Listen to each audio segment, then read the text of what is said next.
I'm a millennial and increasingly out of touch. So let's turn Gen Z slang into monsters here on My Sketchy Habit. Hello, my name's Patrick, I'm an artist, and this is My Sketchy Habit, where we draw every day, and we don't have to be ashamed. We are art positive. I believe in the value of making things just for the sake of making things, and that's why I created My Sketchy Habit, so that you and I could draw every day, Monday to Friday, and not be ashamed. We have an art gallery where I like to share your art. All you have to do is become a member of our Discord, share your art there, become a member of the Doodle Croodle, and show us what you can doodle. I don't know. Yeah, I'd love to see your art, whether it's related to the things we do here, whether it's something else you're working on. Share, we're art positive. We like having people there. Here in our art gallery, we also like to share inspirations. We have an inspiration every day of the week and month. And this month we've been doing costume season. This is mine from the weekend. I did egg. This is a lovely little egg costume. I am so glad that I could share it with you. And I would love to see your art. If you've got some, please share down below or join the Discord to get the full list of ideas and inspirations for the month of October. I cannot wait to see what you're working on. But for now, it's time for us to get cool and hip with all the cats out there. That's right, I'm not cool.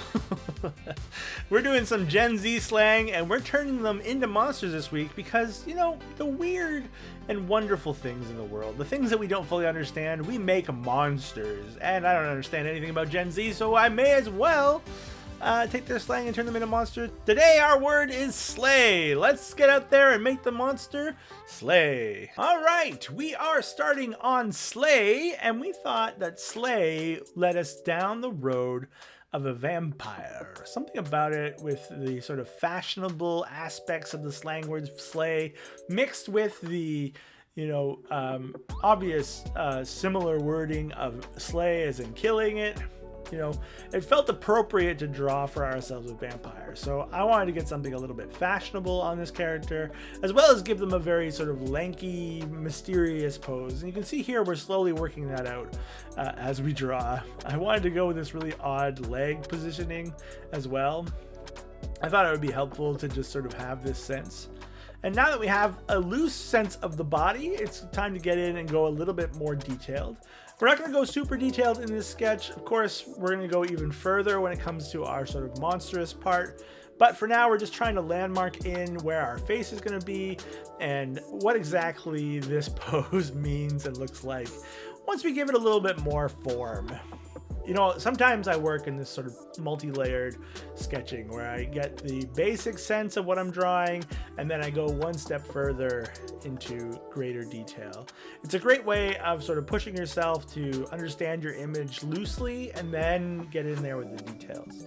Because if you get going too much on the details before you've got the shape down that you want, you might end up sort of wasting a lot of time on detail that gets shifted or moved or erased and redrawn as you're landmarking the main form of your character. You can see here that we're adjusting a bit of our pose and the idea of our character just to, I think, give it a little bit more of a logic to it, because currently it's a bit chaotic in those legs, but those new legs are really something great. There's a lot of movement in this pose that I think comes across really fun. It's game time, the part of the show where we play a little game, and this week we're guessing the image. I'm going to draw an image. It's your job to guess it. How fast can you do it? Let me know in the comments down below.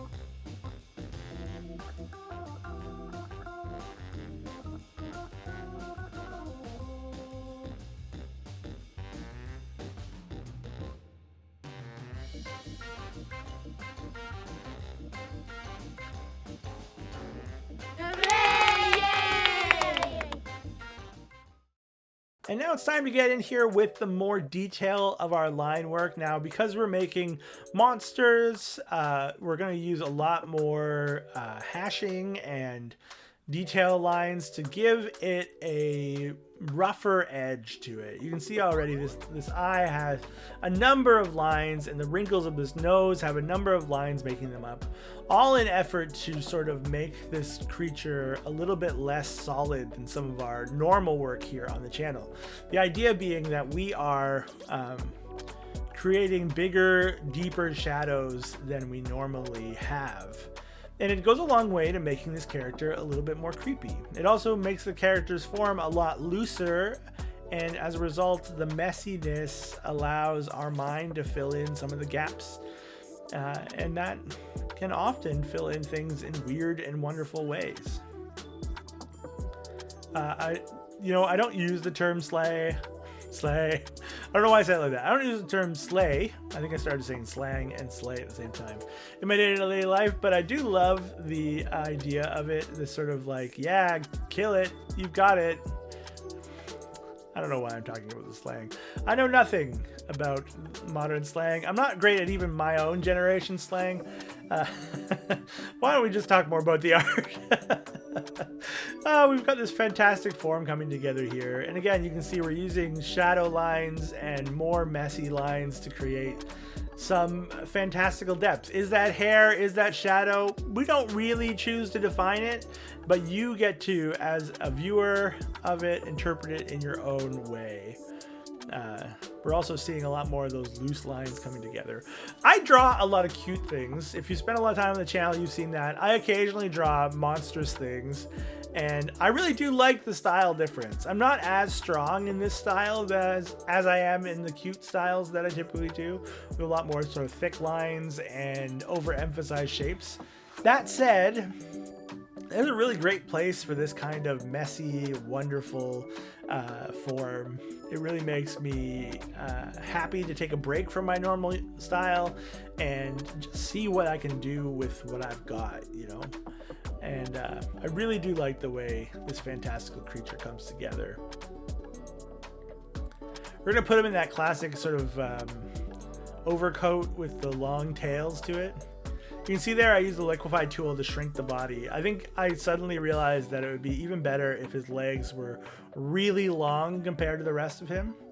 And there's the little double tail things, just to make him a little bit more stylish and a little bit more sort of hip in his pose.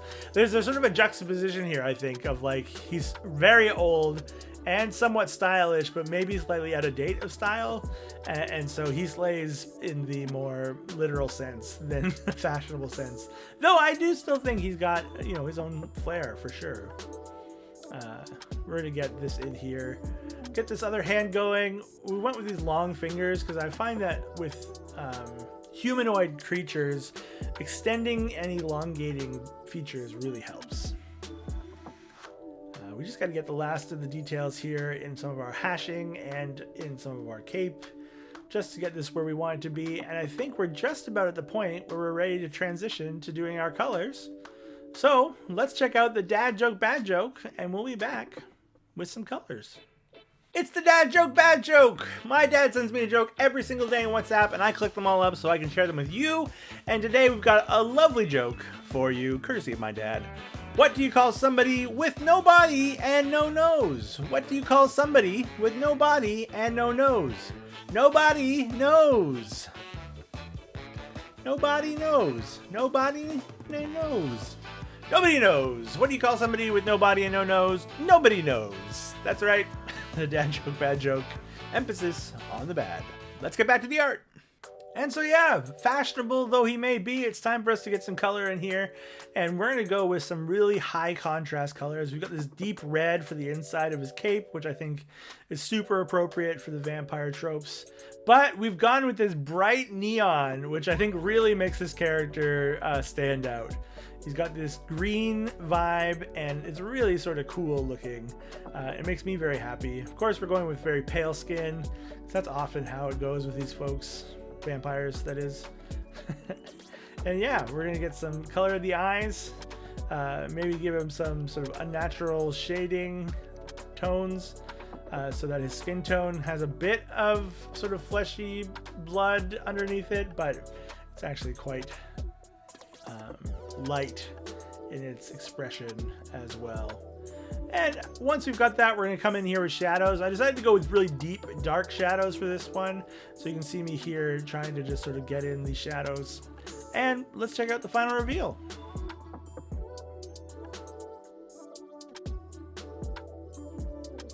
And that is it for our monster Slang. Fantastic little vampire friend. I really like the way this one looks. He's got some style, some class, but he's also clearly monstrous. And he's out there slaying in both the slang sense and the literal. I hope you really enjoy this creature. We're going to add them to a picture here where all of our monsters will be gathered together in some form of contemporary monster mash.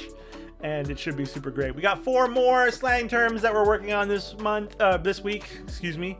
And I cannot wait to share them with you. Make sure you're subscribed so you don't miss any of them. Don't forget, we have an art gallery where I love to share your art. All you have to do is join the Discord down below. Join the Doodle Croodle and show us what you can doodle do. And yeah, we've got a month-long sheet of inspirations. We have a new one for today. The word is life. Costume season life. Whatever that means to you, I would love to see. For now, that's going to be it for today's video. Don't forget the one rule of my sketchy habit, which is, of course, don't tell anyone about my little sketchy habit. Our sketchy habit, even. That's between you and me. Till next time, friends, keep being awesome. Bye!